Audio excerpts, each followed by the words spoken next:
Hola a todos, bienvenidos. En este video voy a estar hablando del encuadre y los niveles de pensamiento.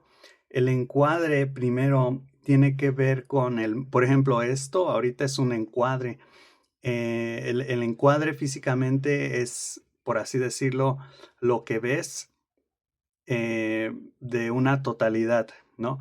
Podemos decir la totalidad, por ejemplo, del cuarto en el que estoy, del lugar o del universo incluso.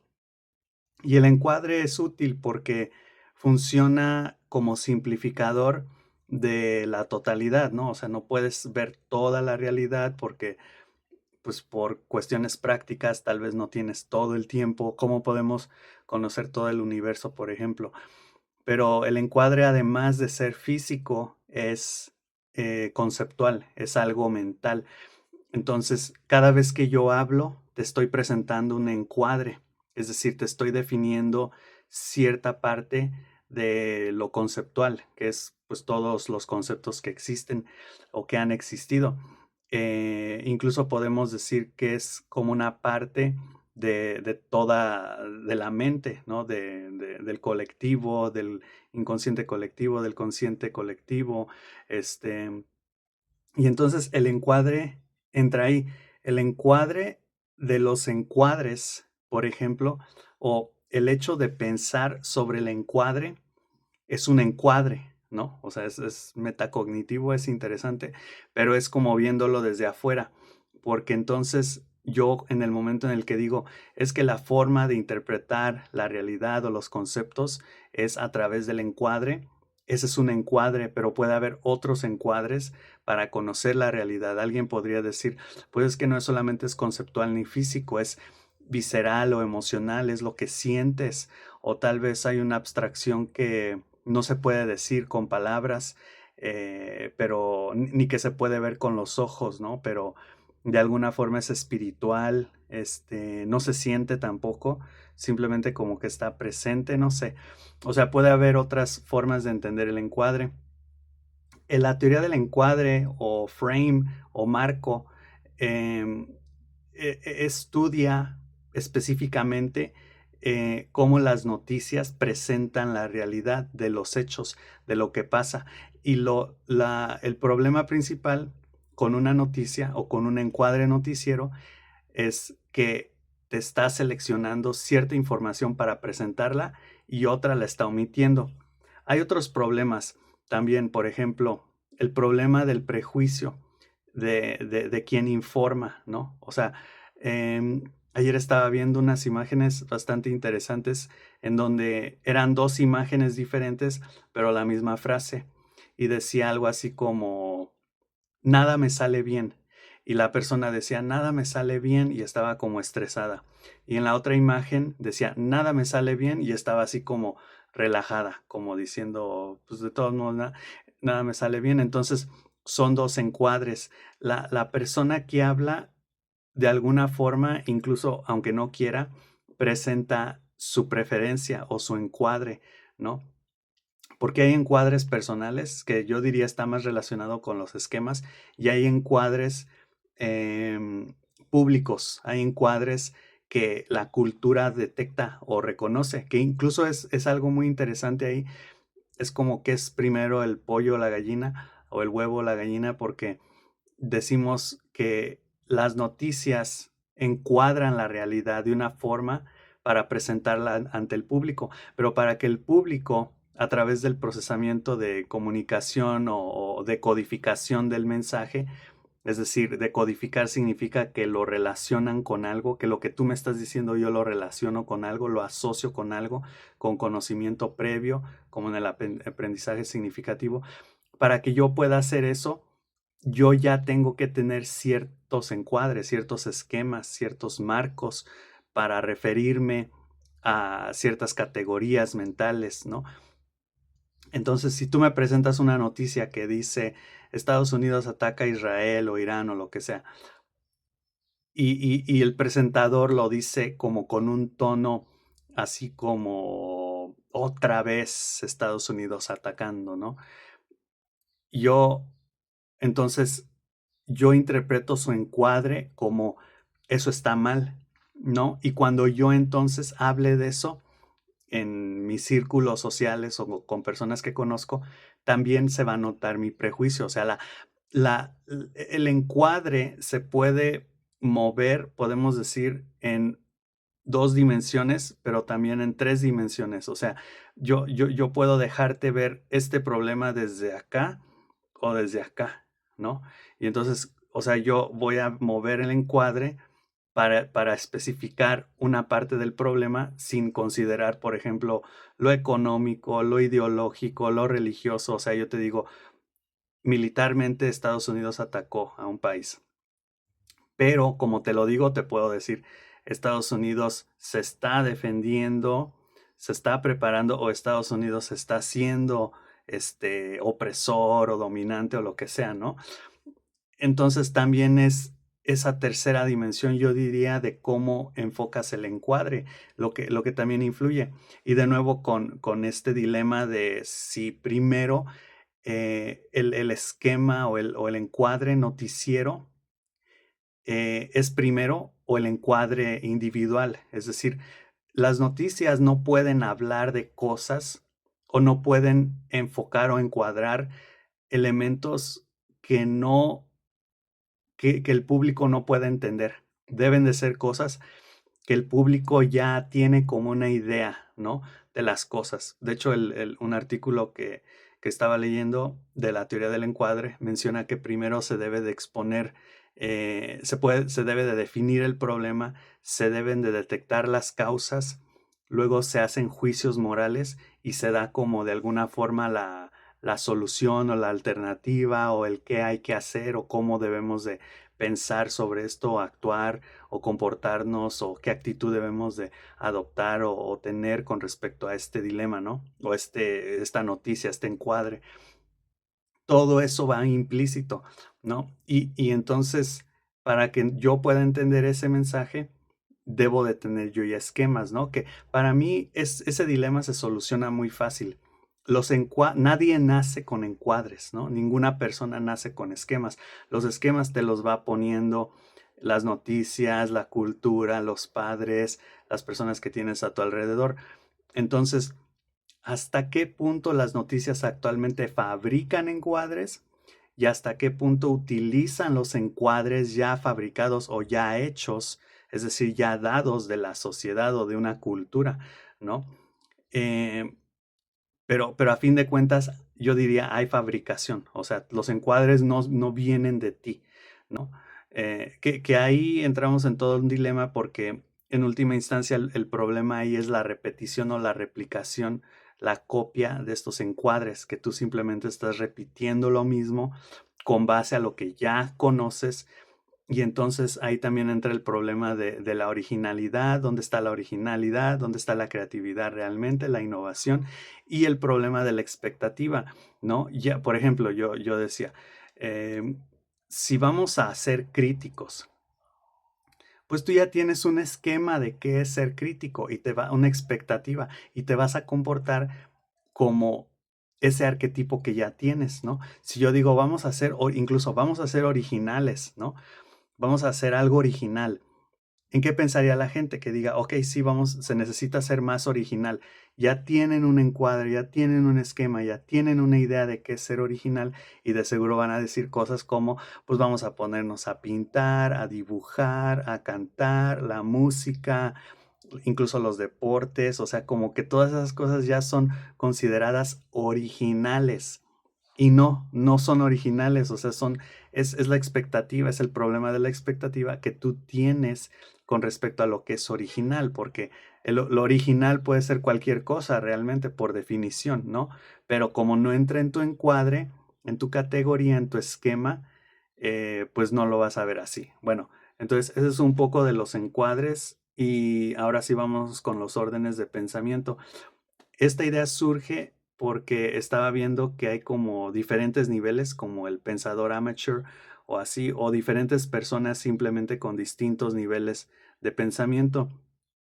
Eh, Sabemos que Piaget estudió el avance o el progreso epistemológico o el desarrollo de pensamiento en niños, ¿no? El cual está en 4 etapas muy interesantes, que incluso yo me atrevería a decir, lo veo actualmente en los adultos, ya he hablado de eso también, y siento que de alguna forma yo desarrollé mi propia teoría, no de pensamiento, pero de aprendizaje, que consiste un poco con la teoría del duelo y las ideas de Viktor Frankl, de estas 3 etapas que sufrió en el internamiento del campo de concentración o de los campos de concentración en los que estuvo, que es como un rechazo, ¿no? Porque cuando tú aprendes, entras como en una mini crisis, ¿no? Así de disonancia cognitiva y entonces que ahí entrarían los conceptos, por ejemplo, de Piaget también, de acomodación y asimilación y como que integras la nueva información a los esquemas que ya tienes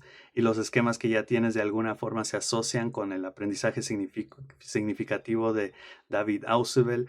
Entonces, como que todo está ahí relacionado. Perdón. Pero lo que yo dije, ¿habrá como niveles de pensamiento así generales que se puedan entender o exponer? Y consulté a ChatGPT y me dio unos. Lo que sí sé es que creo que son de Mark Holloway, creo, un autor que hablaba de de 2 niveles de pensamiento, el pensamiento de primer orden y el pensamiento de segundo orden. Eso es lo que vamos a estar viendo con ejemplos.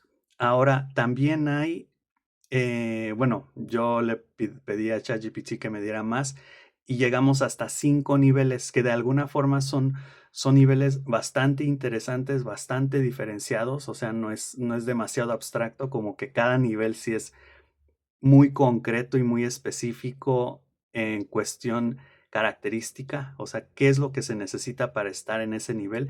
Y por supuesto, podemos decir, así como la autoestima que lo comenté, puedes estar en pensamiento de primer orden para cierto asunto y en pensamiento de quinto orden o de cuarto orden para otro asunto o para otro tema, ¿no? O sea, no necesariamente, obviamente hay un promedio que se puede decir, ese es como el promedio global de la autoestima o aquí sería el promedio global del pensamiento que tienes, pero sería difícil de detectar, pero bueno, tú te das una idea, los voy a ir leyendo.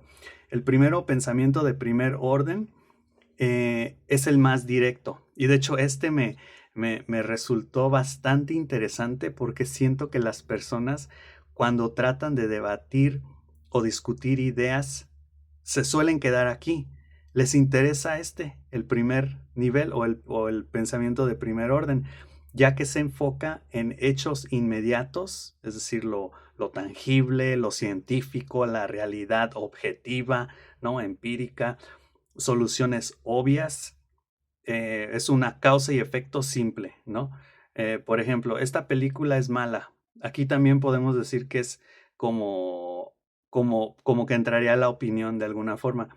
La gente prefiere la fantasía, hay más contenido ahora, serían algunos ejemplos.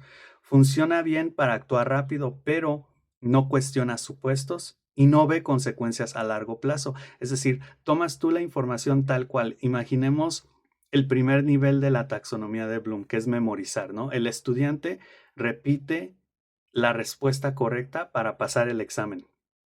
Y ya, o sea, estás recitando lo que viste en tu escuela para el examen. Pero si alguien te pregunta por qué, indaga más, profundiza, no puedes, no sabes cómo hacerlo. O no sabes, no tienes más datos porque nada más tienes lo mínimo, el mínimo requisito, por eso es de primer orden o, o no tienes esa habilidad para indagar, para especular, para abstraer, para profundizar, ¿no?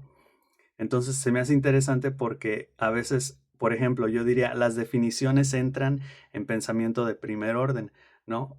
Si decimos, a ver, define qué es la empatía, qué es la mentira. Y entonces te doy la definición y ya, ¿no? Ese es primer orden. Obviamente, si la pregunta la haces para provocar eh, más como especulación y abstracción, ahí sí sería de otro orden.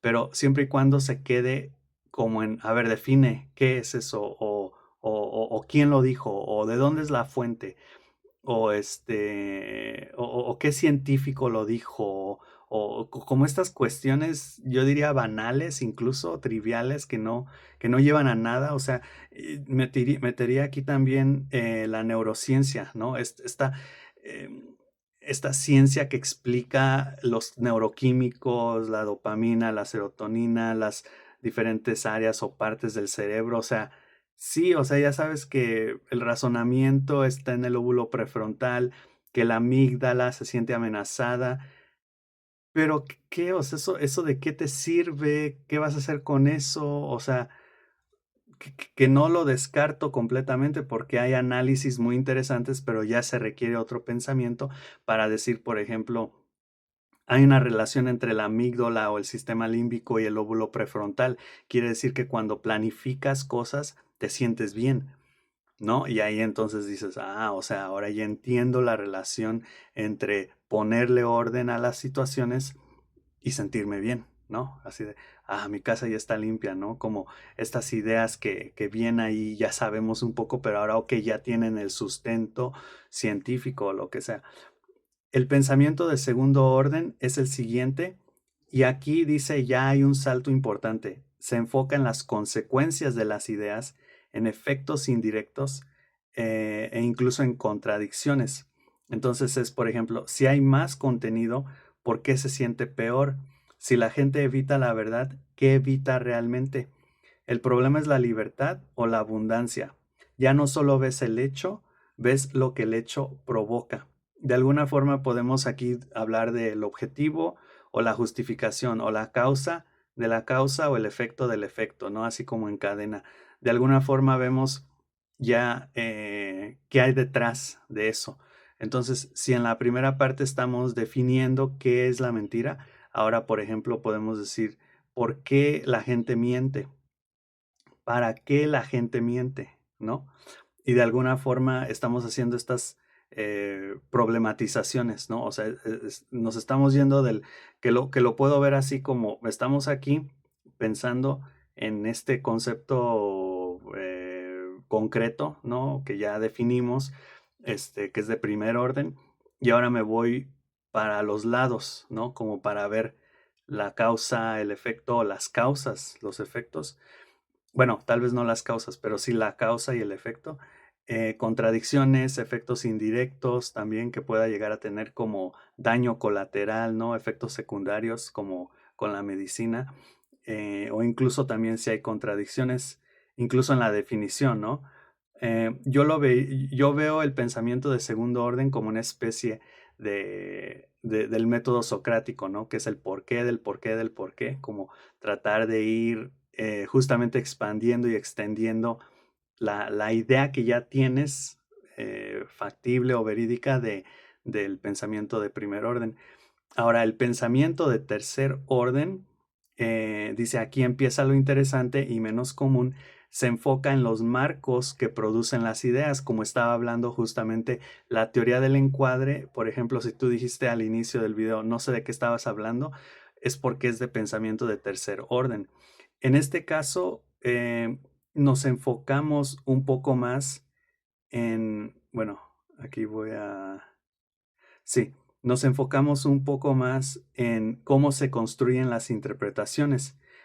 Incluso el pensamiento de tercer orden es el sistemático o el de sistemas.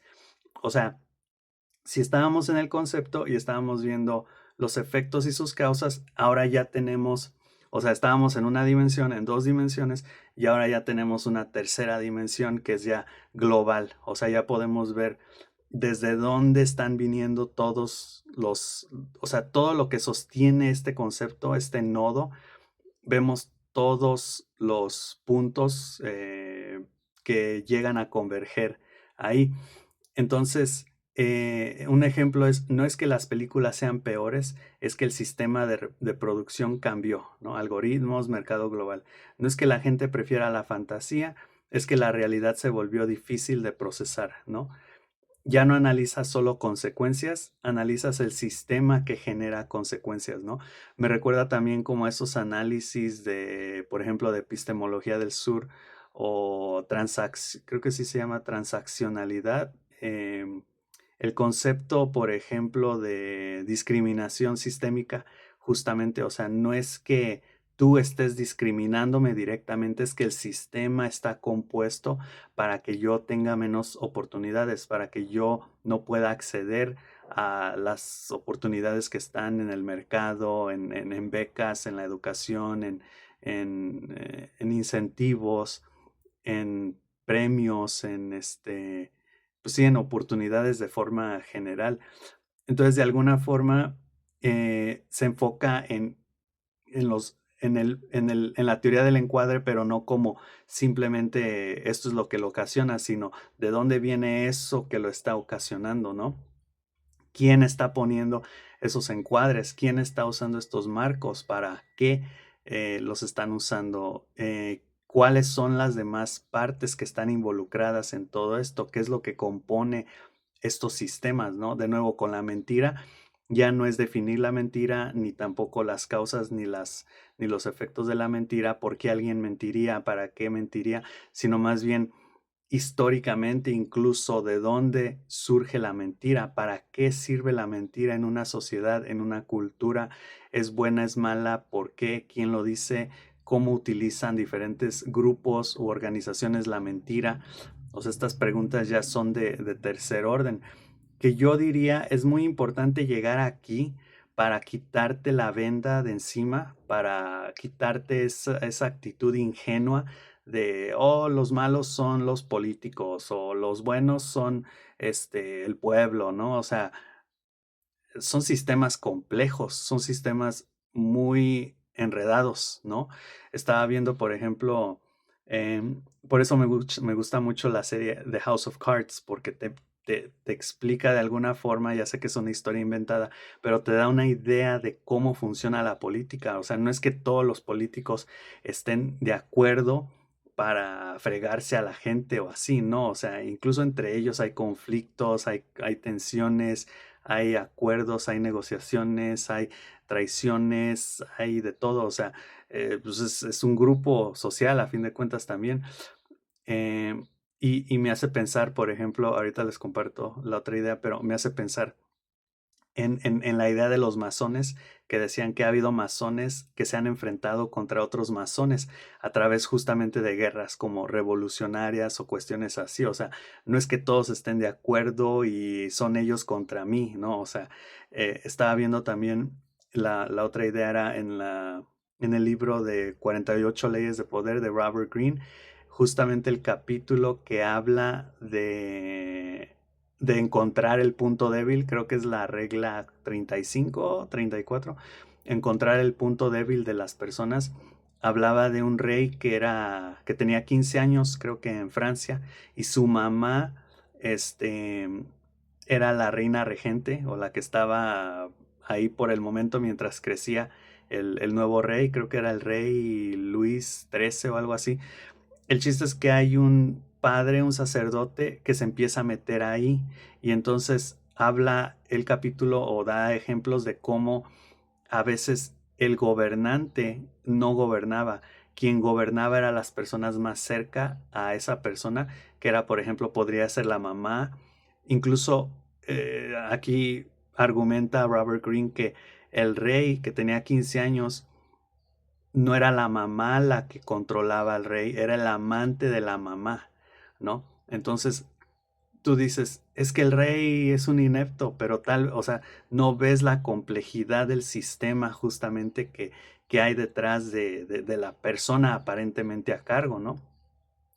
Que este padre eventualmente asciende tanto al poder que él creo que por 15 o 17 años gobernó Francia y volvió a Francia como muy poderosa, gobernando a través de este rey, ¿no? Que puedes decir, ha habido veces en las que tal vez, y más en esos tiempos, que la iglesia gobernaba a través del reino o a través de la realeza o viceversa, o que era el amante, o que incluso el rey era quien lo hacía, o sea, porque depende, yo siento mucho de las personalidades, de los momentos, de los tiempos, entonces poder definir algo como muy, ¿es esto?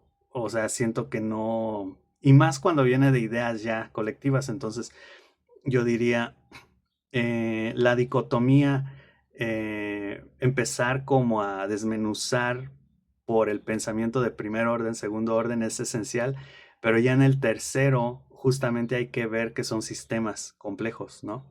Las noticias son sistemas complejos también. La sociedad, perdón. Bueno, vamos con el pensamiento de cuarto orden, que es meta. Dice, este ya es más raro porque se enfoca en cómo tú estás pensando, en los límites de tus propios marcos, ¿no? Ejemplo, estoy viendo el presente como peor solo porque idealizo el pasado, que sería nostalgia, ¿no?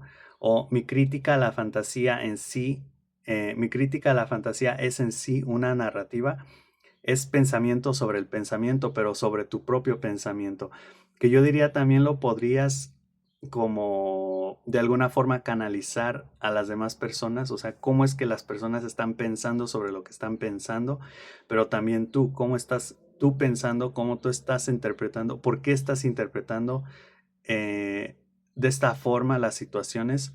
Y siento que este pensamiento, tal vez la terapia, por ejemplo, se brinca el tercero, porque tú tal vez estés enfocado en el tercero, ¿no? Imagínate que vas a terapia y le dices al psicólogo, pues es que yo me siento mal porque la gente, el sistema, ¿no? Las cosas, las situaciones, ¿no?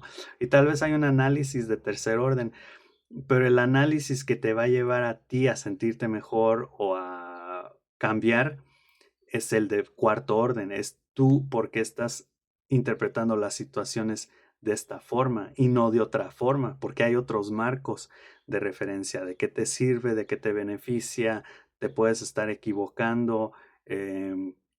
Entonces, de alguna forma se vuelve como más personal el asunto, lo cual yo creo que es sumamente difícil que las personas hagan esto porque creo que ahí entran como cuestiones de ego, o sea, se rompe el yo o el ego, o sea, mi identidad, cómo es que mi identidad está siendo cuestionada.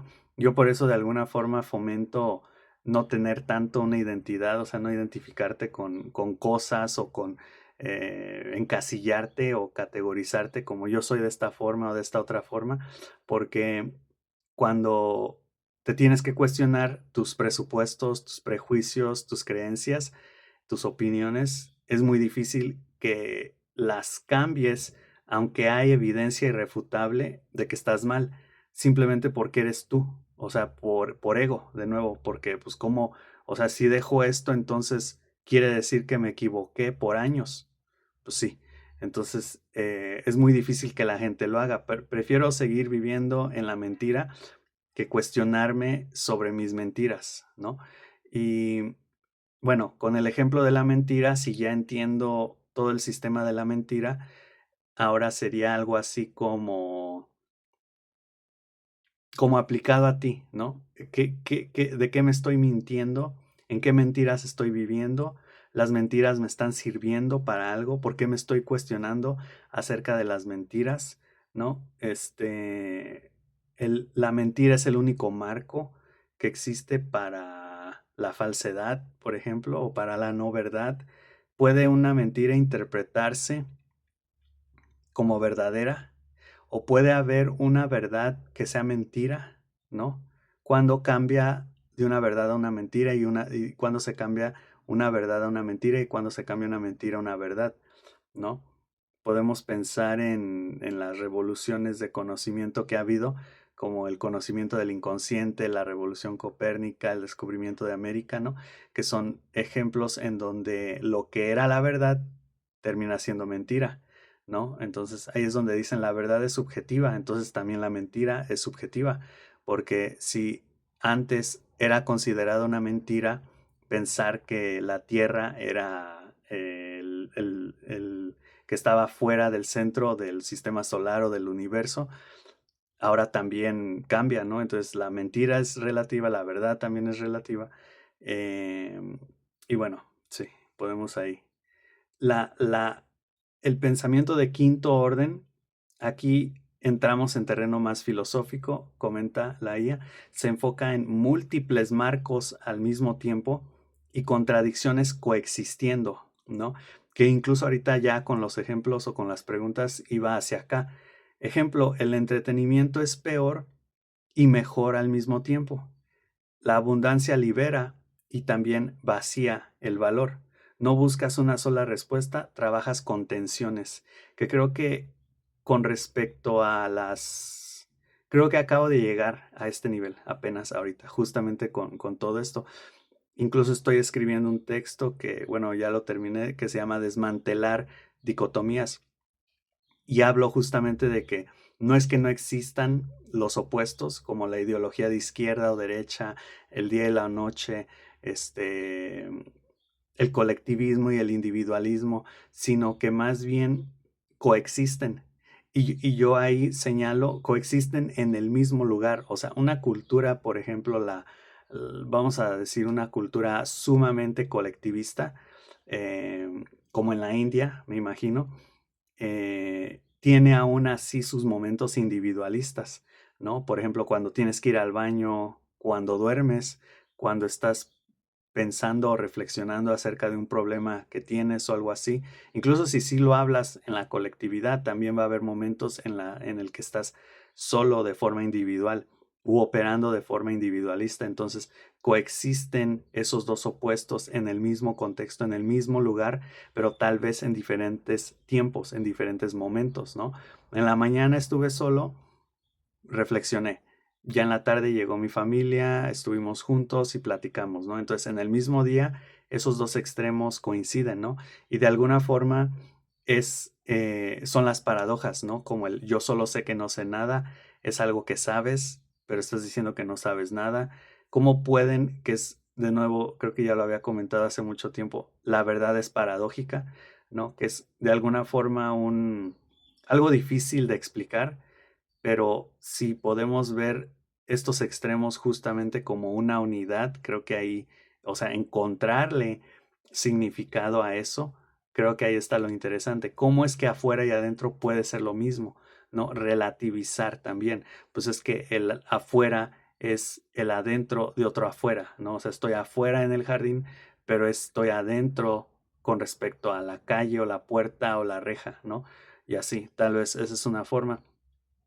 Porque esa es una idea de Deleuze, de hecho, en Repetición y Diferencia, o el autor de ese libro, comentaba, creo que lo llegó a llamar, el pluralismo es un monismo, o el pluralismo es igual a monismo, que básicamente significa que esa estructura plural que tú tienes, dicotómica, binaria, de opuestos, paradójica, contradictoria incluso, es una. O sea, entonces coexisten ahí, y esa contradicción o esa dicotomía, esa variable sostiene una realidad, que es una idea que yo he estado como ahí diciendo.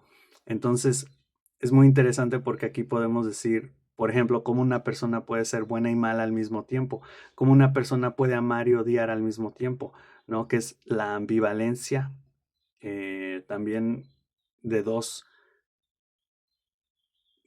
fuerzas aparentemente opuestas operando en el mismo lugar, ¿no? Por así decirlo. Entonces creo que ahí está muy interesante eso. Rápido resumen: en el primer orden entonces es qué pasa, en el segundo es qué provoca, en el tercero es qué sistema lo genera, en el cuarto es cómo estoy pensando esto yo, y en el quinto es integrar contradicciones, ¿no? La ubicación por lo que bueno, en este caso habla de mí, dice, sí, porque le pregunté que cuál era la mía, dice que yo me muevo entre el segundo y tercer orden con momentos de cuarto o de autorreflexión tal vez. Subir de nivel no es pensar más, es cambiar la pregunta. El nivel bajo es bueno o malo, y el nivel alto es desde qué marco eso es bueno o malo, ¿no? Entonces, ahorita pensé en otra cosa, pero ya se me fue. Pero básicamente esos son los niveles de pensamiento. Siento que serían buenos entenderlos, por ejemplo, para un debate, y entonces poder clasificar desde qué nivel estás hablando cuando argumentas o cuando expones una idea, ¿no? Y ver que, por ejemplo, si la expones desde el segundo orden, o es pensamiento de segundo orden, o es una idea que pertenece al pensamiento de segundo orden, detectar que todavía faltarían otros niveles para ascender, ¿no? Y la última sí se me hace interesante, que es de nuevo como la unificación de contradicciones.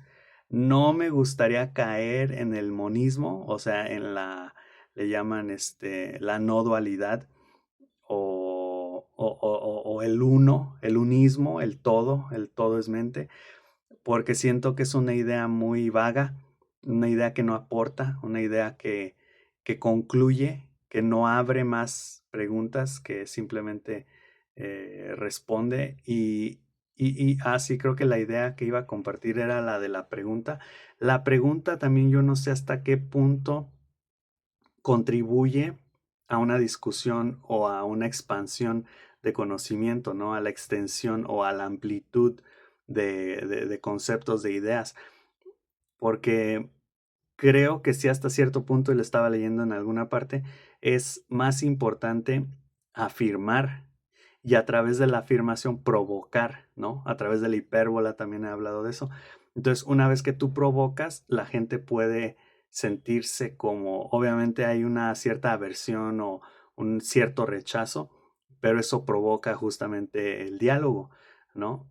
Ayer, por ejemplo, estaba hablando de institucionalizar el amor, ¿no? De alguna forma volverlo como educativo, ¿no? Y las personas luego reaccionaron de forma muy aversiva, como diciendo, no, como institucionalizar y amor nunca deben de estar en la misma oración, casi casi, o sea, son dos cosas completamente distintas. Y a mí me pareció muy interesante y dije, pero ¿por qué no? O sea, hay clases para ser padres, por ejemplo, y puedo ponerte más ejemplos o pensar en más ejemplos en donde algo aparentemente que no tiene nada que ver con lo técnico se hace técnico. O sea, entonces sí me pareció interesante, pero tal vez es esa emoción fuerte de aversión, yo diría, de rechazo, de disgusto, de asco incluso, de decir, o sea, ¿qué me estás diciendo? O sea, eso no, que puede hacer que la persona, en vez de reflexionar, pues se cierre, ¿no? Que es también algo que comentaba, el ego obstaculiza cuando se limita, no cuando se expande. Y les estaba comentando que el ego que se expande, el ego siempre que uno habla, que actúa, que hace cosas, se expande, no es inevitable. Y entonces hablamos de personas como por ejemplo con un nivel superior de pensamiento o que conocen más y su ego se expande más. Y puede ser que esas personas se vean como personas, pues sí, como presumidas o que quieren nada más demostrar que lo saben todo, así, cuando yo diría esa es su forma de ellos de problematizar, así como una persona con pensamiento o con ideas básicas que puede decir el capitalismo y los chinos y Estados Unidos, puede opinar de forma muy básica, como lo que diría cualquier video de YouTube o cualquier noticiero, está problematizando a su manera.